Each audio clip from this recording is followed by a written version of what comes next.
ያለበት የማይቻለው ልንገርህ እዛ ሀገር እሺ እዛ ሀገር አምባገነናዊ ስርዓት መገንባት አይቻልም። ድሮም ሁሌም ትናገራለህ። ይሄ ደግሞ ባለፈው 5 ዓመት ተሞክሮ አልሰራም።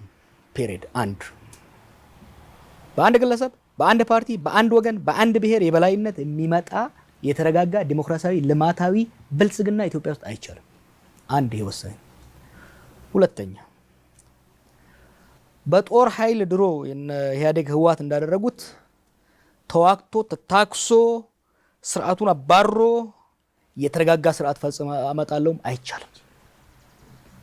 የሚቻለው ወደ መነጋገር፣ ወደ መደራደር፣ ወደ ሰጥቶ መቀበል መሄድ ነው።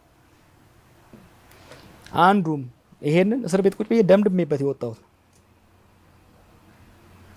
የበላይነትን በጉልበት ስልጣን ይዤ ሰብሬ ሄዳለሁ የሚለው ኃይል ተሞክሯል፣ አልሰራም።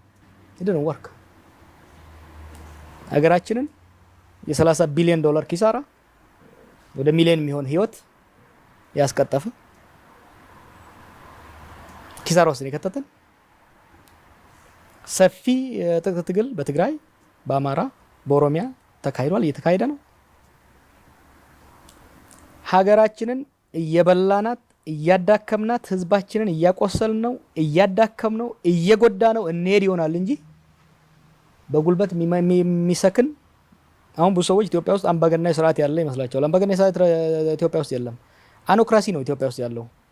አምባገነናዊ ስርዓት እኮ የሚሆነው ፉል ሞኖፖሊ ኦቨር ሚንስ ኦፍ ቫዮለንስ ኖሮት ከታች እስከ ላይ ተቆጣጥሮ ቁጭ ብድግ እያስደረገ የሚያስገዛ ስርዓት ሲኖር ነው። ያ አይደለም፣ አናርኪ ነው አሁን ኢትዮጵያ ውስጥ ያለው።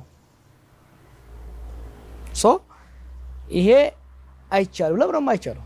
ይሄን የሚከላከሉ ያኔም ይሄን ስናገር እኔ ዲሞክራሲን እንደ ሃይማኖት አይደለም ማየው፣ እንደ ፕሪንሲፕልስ ብቻ ጥሩ ነገር ስለሆነ ብቻ አይደለም። ሀገራችንን ሊያስቀጥል የሚችለው ቅድም እንዳልኩ በሀገሪቷ ልሂቃን መካከል ባርጌን ሲደረግ ድርድርና ንግግር ሲደረግ ስልጣንና ሀብት ፍትሃዊ በሆነ መልኩ መከፋፈል ላይ ፎርሙላ ላይ መስማማት ካልተቻለ በስተቀር ከፍተኛ የሆነ የብሔር መነቃቃት ኮንሽስነስ ተፈጥሯል እዛ ሀገር ውስጥ። የስቴቱ ካፓሲቲም እንደ ድሮ አይደለም፣ ተዳክሟል።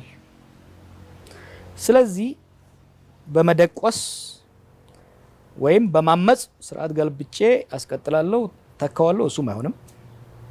አይ ያመጹትን በሙሉ ደግሞ ደርምሻቸው የበላይነቴን አስረግጣለሁ አልሆነም። ትግራይ ላይ ሰራ አልሰራም፣ ኦሮሚያ ላይ ሰራ አልሰራም፣ አማራ ላይ ሰራ አልሰራም። ሎክ የትም ሄደ ምንም አልተፋጀን። አደ ኢንዶ ዘዴይ ጠረጴዛ ላይ መመለሳችን አይቀርም። ለምን እንለፋለን? ለምን የሀገራችን ሀብትና ህይወት እንቀጥፋለን? ወደ ድርድሩ መምጣቱና መወያየቱ። ድርድር ስናደርግ ደግሞ በታሪካችን የለንም፣ የፖለቲካ ባህሉ የለንም። እሱን ለማድረግ ከሌሎች ሀገር እየለመድን ራሳችንን በሄንበት ስርዓት ውስጥ እየለመድን ወደዛው መሄዱ ይበጃል ባይ ነኝ።